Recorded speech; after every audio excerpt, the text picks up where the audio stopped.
ప్రతిఘటన టీవీకి స్వాగతం. క్షణక్షణం మీకోసం. రాష్ట్రంలోని ప్రతి బడి ఒక అమ్మ ఒడిలా ఉండేలా ప్రభుత్వ పాఠశాలలు ఆలనాపాలన కోసం సర్కారు సరికొత్త ప్రణాళికకు శ్రీకారం చుట్టింది.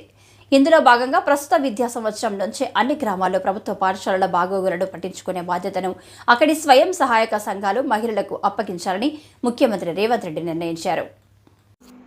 సీఎం ఆదేశాల ప్రకారం ప్రతి ప్రభుత్వ పాఠశాలలో అమ్మ ఆదర్శ పాఠశాల కమిటీలను అధికారులు ఏర్పాటు చేయనున్నారు.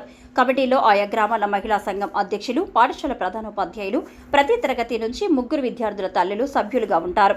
ఇకపై పాఠశాలలో జరిగే ప్రతి పనిని అమ్మ ఆదర్శ పాఠశాల కమిటీ తీర్మానంతోనే చేపట్టనున్నారు. సంబంధిత కార్యాచరణను ప్రస్తుత విద్యా సంవత్సరం నుంచే ప్రారంభించాలని సీఎం ఆదేశించారు. పాఠశాలలో అవసరమయ్యే తక్షణ పనులను గుర్తించి జూన్ 10లోగా పూర్తి చేయాలని ఆయన ఉన్నతాధికారులకు సూచించారు.